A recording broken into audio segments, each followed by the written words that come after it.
Hello there, hidden gem howies. Oh, rip doing that in one breath.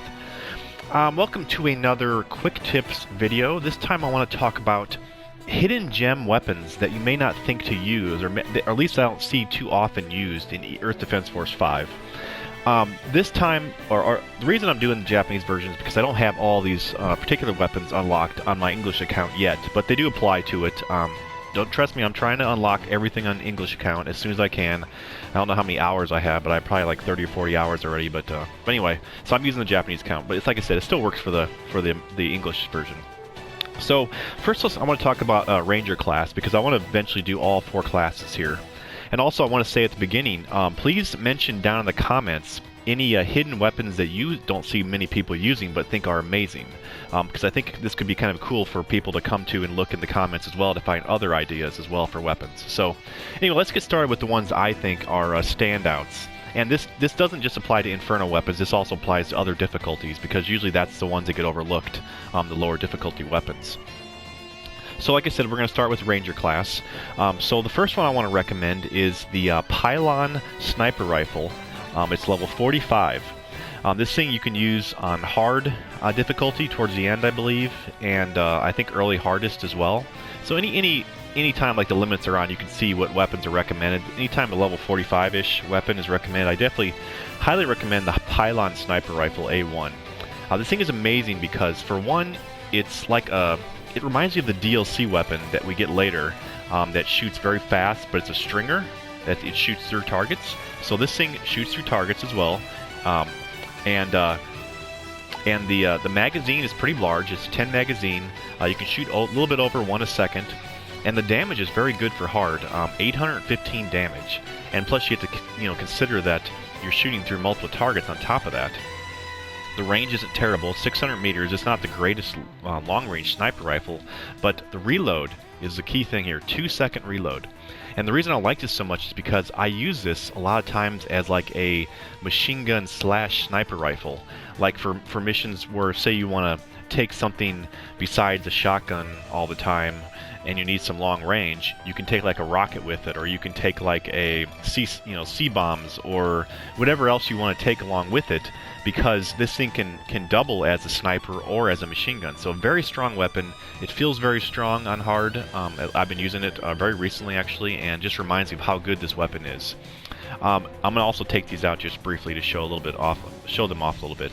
And the second thing I want to recommend is not necessarily a specific weapon, but a specific weapon type, and that is the Prominence. The reason I bring this up is because the Prominence in EDF 4 was absolutely terrible because it had like a 22-second lock-on time and like a 20-some second reload or something like that. Well, pretty much what I remember is you couldn't get that thing in the air more than once every 40-some seconds. But they have changed that. They've addressed that this time around, and I'm very happy with that, with the case, because this is the best one right here, Prominence MA. It has a 3-second lock-on and a 3.3-second reload. I think that's, let me double check on that, because sometimes I mistake the reload with the lock-on. So yeah, let's see here. The reload is 3 seconds. So the reload is 3 seconds, and the lock-in time is the bottom one, 3.3 seconds. So very, very fast. And in addition to the fact that you can take a missile item, which can reduce the lock-on time, even makes it even faster. So you can cut off that lock-on time by 3. You can divide it by 3, and you can lock on in 1 second with that missile item, the best missile item. And not just this one, not just 82, but the other Prominences are good too. Look at this, 1 second and 2.9 second lock-on. Ridiculous. Sometimes the lower ones are actually better. There's a level 23 with the 1.5 second reload and a 2-second lock-on. And I think that might be it. And also, while I'm mentioning the missile launchers really quickly, also there is one good air tortoise, I will say that. The other ones, unfortunately, I don't understand why they did this, but if you look at the higher level air tortoises, the reload time is so high on them. And I'm not sure why, 10-second reload time. So it makes this thing very, very difficult to want to use in the fact that it's so slow already. But there is a level 7 one, which I recommend if you're playing on normal or hard even. It's actually very good. 1.1 second reload. Let me see what the max is because I have the stats here. 1 second reload, 789 damage, or sorry, 789 distance, It has a 23-meter blast, 1,531 damage for normal or hard. Very good. And like I said, the lock-on time and the reload is very, very good. So I would definitely give this a try on lower difficulties for sure. I've used it and I've enjoyed it on certain missions. So it's not exactly, you know, the worst thing. So let me go ahead and take the missile item here, level 78, which is the best one. It gives you 300% increase on lock-on time and 100% increase in distance. So it makes, I mean, the prominents already have a long distance, but that's fine. So let's go ahead and take these out and show them off really quickly. It won't take too long. Okay, let's use this mission. I always tend to go to this mission a lot because just of the fact that you have a nice group of enemies and you can just demonstrate from this nice parking garage. That's perfect. So let's look at the prominence here. As you can see, the lock-on time is so fast. The reload time is so fast, and it's just such a wonderful weapon. And as long as there's no motherships above the sky, because that will block the prominence, at least the higher level ones. But it's just such a good, because you can just go far away from the enemy and just rain down destruction if you have like people up front lines. So very cool weapon. Definitely give this thing a try if you haven't in the past, just because of the bad experiences of all the previous prominences have always been pretty bad. But yeah, it's definitely good now. Let me go ahead and restart here and show the Pylon sniper rifle. I am playing on Inferno, so this isn't going to feel as strong as it should. But like I said, you're probably going to be using this on hard for the most part. But it shoots very fast, shoots through enemies. It's great for groups, like if enemies are charging you. I really like this for that. Or of course, if you need to double it as a sniper, 600 meters is definitely good range. So very cool weapon. I definitely recommend it. It's just, you know, it's very accurate too, which is nice. It's got an S++ accuracy when it's maxed out. So very good. I guess you could call it the slug shot of EDF 5, whereas the slug shot shotguns aren't very good now. But this is kind of like a slug shot with long range. So, all right. So now let's go on to the next weapon I suggest, which is this one. I'm not sure how unnoticed it is, but I do want to at least bring it up in this because I don't see people use it too often, and that would be the level 54 volcanic napalm. This thing is absolutely amazing in a lot of situations, especially underground. Of course, you're going to think to take this giant fireball underground, but it also is good above ground as well, like for green ants or just for packs of enemies in general. It can be very, very strong on a lot of enemy types. So I definitely recommend giving this thing a try and just having some fun with it, because it's definitely a very fun weapon as well. Let me get the exact stats, because mine is not maxed out. Level 54. So it does 22,649 damage total. The reload time is 23.3 seconds, but the thing is, it lasts longer than that reload time, so you can always have it out. And let's see what else there is. It does shoot pretty straight in EDF 5, which is nice. I will say that. So it's pretty cool for that reason. But very cool weapon. Definitely recommend it. And then let's go to my next weapon here, which is the Super Acid Gun. Now this gun, people have used it in EDF 4 because of just how strong it is in EDF 4. But I just want to bring up some new things that changed with this new one, which makes it even better than it was in the previous game. Which I wouldn't say too many people use this thing, to be honest with you. But it's a very low level, so you can use this on hardest and Inferno because of how much damage it does. And the thing with the change that they did to this one is this time they made the range very, very long. Let me get the exact range for the weapon here for you, but the range is actually ridiculous now. This thing is under special, yes. There it is, Super Acid Gun. So the max range is 891 meters, and the velocity it's a little slow, 148, which is a little negative because sometimes it's hard to hit the target if they're moving fast. But the range, absolutely ridiculous now. So this thing shoots relatively straight. Mine's not maxed out, but mine is still to a point where it shoots pretty straight. So let me show that off really quickly here. Alright, so let's do this mission again. The giant fireball pretty much is what it says. You know, you just shoot a giant fireball. The great thing is it does so much stun lock, especially like if you're playing missions with wasps or with tadpoles. This is very good. You can shoot a building, and you can stand in between buildings and use it to kill enemies above you. You can use it on the ground. As you can see, the reload happens before the fire goes out, so you can always have it out. You can use it on the ground to kill a bunch of groups of enemies chasing after you, or especially greens as well. I've even used it on on like colonists. You can stick colonists. One thing you want to do is if you stick a colonist, you don't want to stick them on the arms or on the legs, because once their leg or arm gets destroyed, the fireball goes out. But if you stick it on the body, then it'll stay on them until they die. And also one thing to note is you want to be careful not to hit enemies with the fireball, because if you hit an enemy and it dies and then despawns, then you're not going to be able to, it's gonna disappear, so you won't have the full time of it. And then the super acid gun. This thing can actually snipe anchors way up in the sky now. This thing has ridiculous range. So, and this thing has such great DPS, especially for its level. But even on Inferno, it's got great DPS that I would definitely recommend trying to level this thing up as best you can. Get the high, get the max range out and give it a try, because it's not the best weapon because it doesn't penetrate the targets, but it's great if you want no damage fall off at a far range, and especially for I'm thinking of like anchors or just heavy targets, like even like Urginus, as they call them now, is pretty good. So let me, I guess I'll pull a few of these enemies.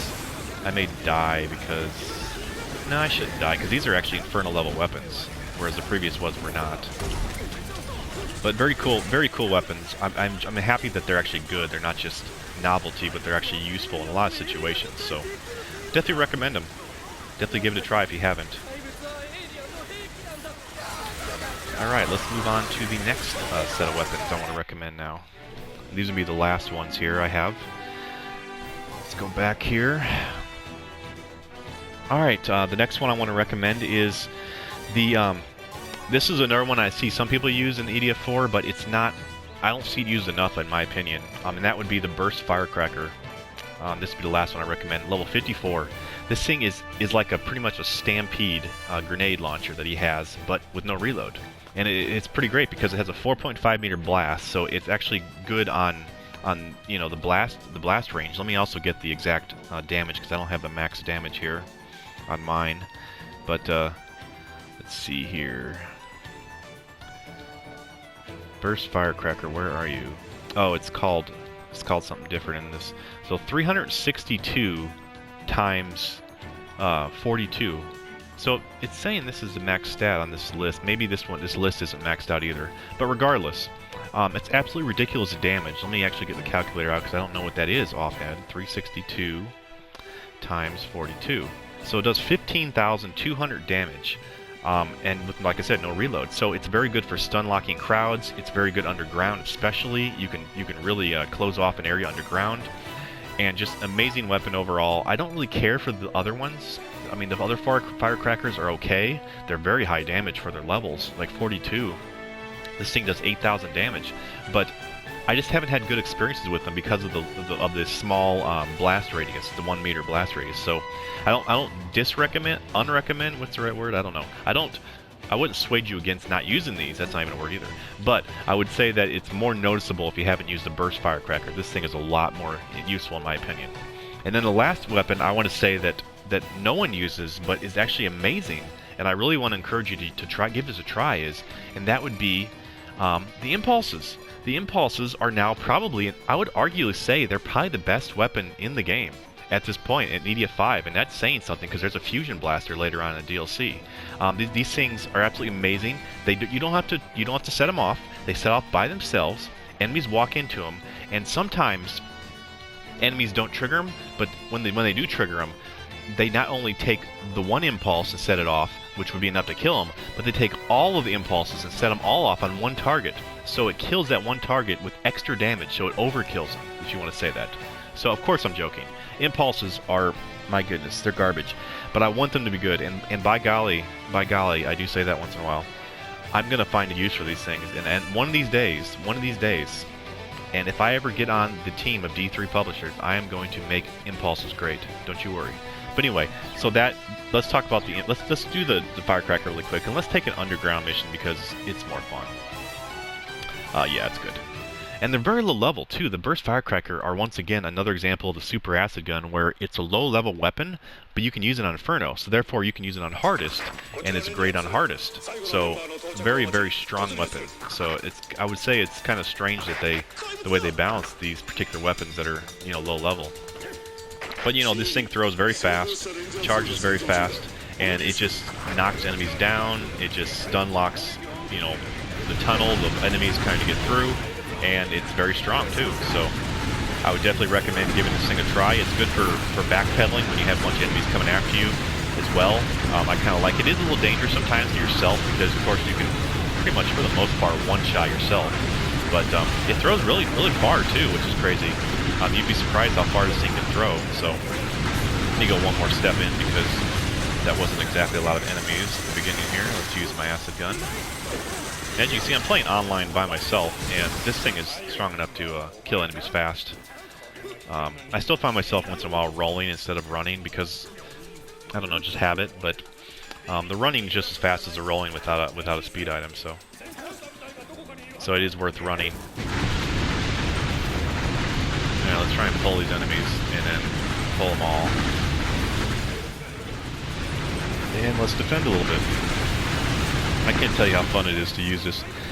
It kind of reminds me of taking like a DNG grenade, but a little bit more safer, I would say, you know, when you're underground and trying to have fun. But this thing is great on a lot of enemy types, actually. I like it on Urginus, too, because it's easy to hit a big target with all these things. It's just constant DPS. And as you can see, it just constantly stuns enemies, especially even like silver spiders, you know, it's going to stun silver spiders or spiders in general. It's going to knock them on their back. Just a very good weapon overall.